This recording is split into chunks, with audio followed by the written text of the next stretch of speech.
प्रश्न संख्या 1, राष्ट्रीय ध्वज दिवस किस दिन मनाया जाता है? आपके ऑप्शन हैं ए 22 जुलाई, बी 25 जून, सी 20 मई, डी 21 मार्च।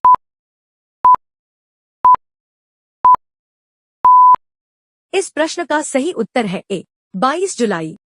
भारत में राष्ट्रीय ध्वज दिवस हर साल 22 जुलाई को मनाया जाता है।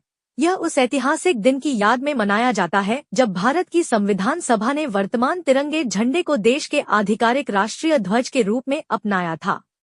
यह महत्वपूर्ण दिन तिरंगे झंडे के आधिकारिक चयन का प्रतीक है, जिसमें गहरे केसरिया, सफेद और भारतीय हरे रंग की पट्टियां और बीच में अशोक चक्र है। प्रश्न संख्या 2, विश्व में सबसे बड़ा सीसा उत्पादक देश कौन सा है? आपके ऑप्शन हैं ए ऑस्ट्रेलिया, बी चीन, सी बेल्जियम, डी इटली।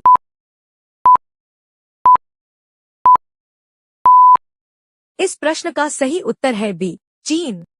चीन दुनिया का अग्रणी सीसा उत्पादक है। यह स्थान उसने अपने विशाल खनन कार्यों और महत्वपूर्ण उत्पादन के कारण मजबूती से बनाए रखा है। पिछले वर्ष चीन ने 2 मिलियन मीट्रिक टन सीसा का उत्पादन किया, जो पिछले वर्ष के 1.96 मिलियन मीट्रिक टन उत्पादन से मामूली वृद्धि दर्शाता है। यह वृद्धि वैश्विक सीसा अधिशेष और परिचालन चुनौतियों के बावजूद हुई। प्रश्न संख्या 3, हेलीकॉप्टर का आविष्कार किसने किया था? आपके ऑप्शन हैं ए जुआन डेला, बी लुई ब्रेगेट, सी Igor Sikorsky, D Paul cornu.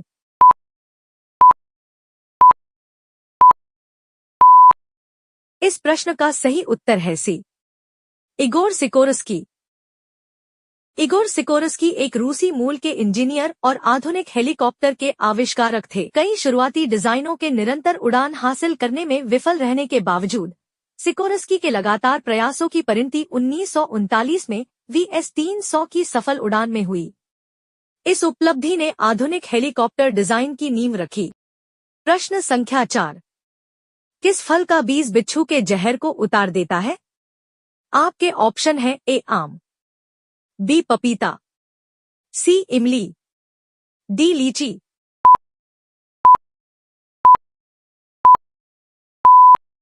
इस प्रश्न का सही उत्तर है सी इमली।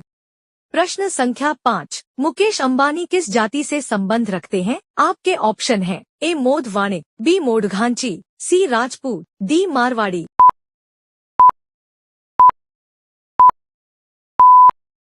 इस प्रश्न का सही उत्तर है ए मोद वाणिक।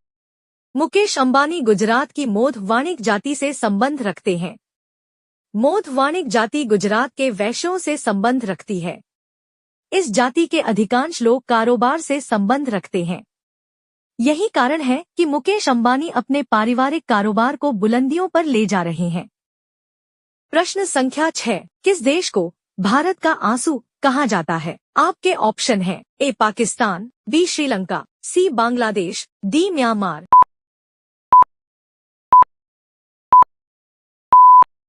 इस प्रश्न का सही उत्तर है बी श्रीलंका। श्रीलंका को हिंद महासागर का दिल और भारत का अश्रु बिंदु कहा जाता है।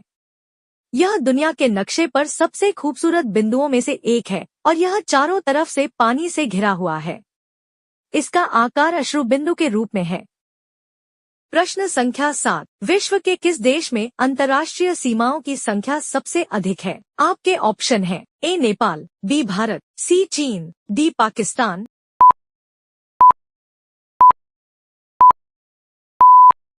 इस प्रश्न का सही उत्तर है सी चीन। चीन और रूस के पास अंतर्राष्ट्रीय सीमाओं की सबसे बड़ी संख्या है। दोनों के 14 पड़ोसी देश हैं। चीन के पड़ोसी देशों में मंगोलिया, रूस, Kazakhstan, Pakistan, Afghanistan, Tajikistan, Kyrgyzstan, Bhutan, Nepal, Bharat, Myanmar, Vietnam, Laos और उत्तर कोरिया शामिल हैं। प्रश्न संख्या 8, अंतर्राष्ट्रीय बाघ दिवस कब मनाया जाता है? आपके ऑप्शन हैं ए 22 जुलाई, बी 24 जुलाई, सी 27 जुलाई, डी 29 जुलाई।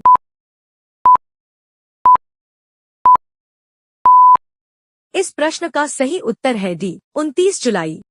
हर साल 29 जुलाई को दुनिया भर में अंतर्राष्ट्रीय बाघ दिवस मनाया जाता है, जो विनाशकारी प्रवृत्ति को रोकने और बाघों की रक्षा के लिए कार्रवाई की अपील के रूप में कार्य करता है।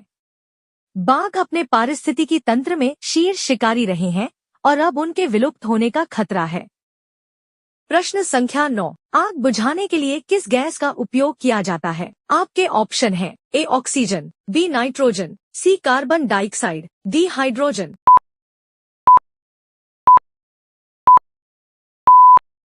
इस प्रश्न का सही उत्तर है सी कार्बन डाइऑक्साइड। प्रश्न संख्या 10। द स्क्रीम पेंटिंग किसने चित्रित किया था? आपके ऑप्शन हैं A Leonardo da Vinci, B Edward Munch, C Salvador Dali, D Michelangelo.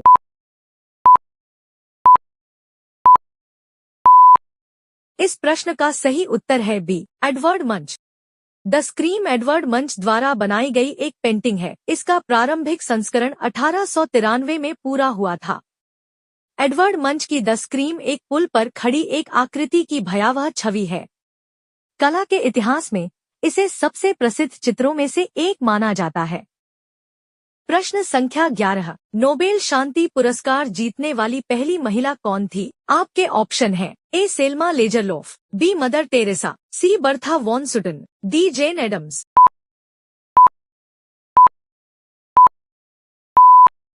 इस प्रश्न का सही उत्तर है सी बर्था वॉन सुटन।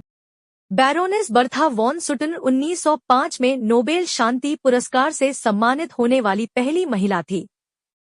उन्होंने 19वीं सदी की सबसे प्रभावशाली पुस्तकों में से एक युद्ध विरोधी उपन्यास ले डाउन योर आर्म्स लिखा था। शीर्षक कई लोगों को उत्तेजक लगा, लेकिन सैन्य विरोधी संदेश ने लोगों को आकर्षित किया। प्रश्न संख्या 12। आधुनिक पेंसिल का आविष्कार किसने किया था? आपके ऑप्शन हैं A Blaise Pascal, B Martin Cooper, C Willis Carrier, D Nicolas Jacques.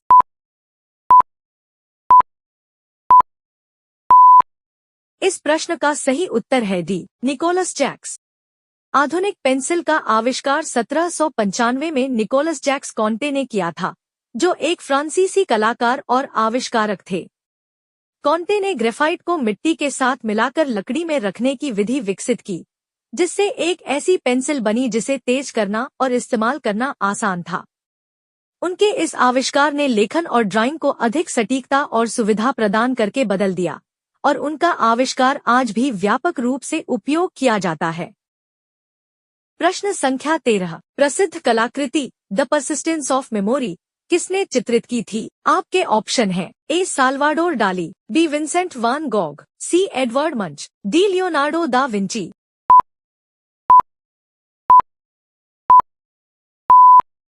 इस प्रश्न का सही उत्तर है ए साल्वाडोर डाली। द परसिस्टेंस ऑफ मेमोरी एक अविश्वसनीय रूप से अनोखी पेंटिंग है।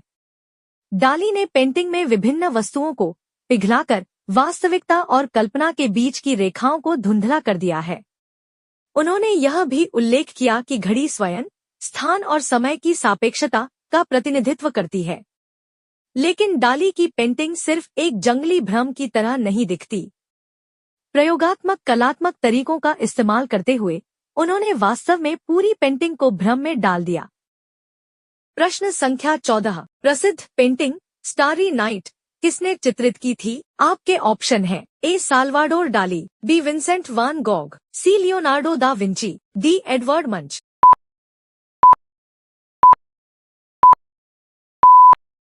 इस प्रश्न का सही उत्तर है बी विंसेंट वान गॉग।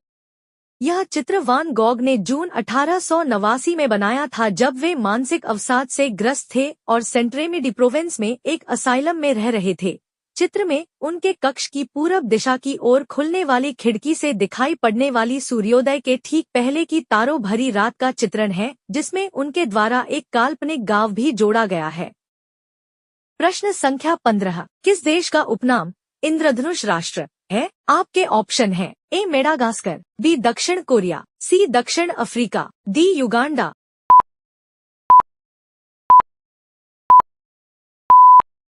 इस प्रश्न का सही उत्तर है सी दक्षिण अफ्रीका। इंद्रधनुष राष्ट्र दक्षिण अफ्रीका का उपनाम है, जिसे आर्कबिशप डेसमंड टूटू ने दक्षिण अफ्रीका की विविध आबादी और रंगभेद के बाद लोकतंत्र में इसके संक्रमण का वर्णन करने के लिए गढ़ा है। यह देश की विविधता में एकता का प्रतीक है। यदि आपको वीडियो पसंद आई हो तो वीडियो को लाइक, चैनल को सब्सक्राइब और नोटिफिकेशन पाने के लिए बेल आइकॉन को ऑन कर दें।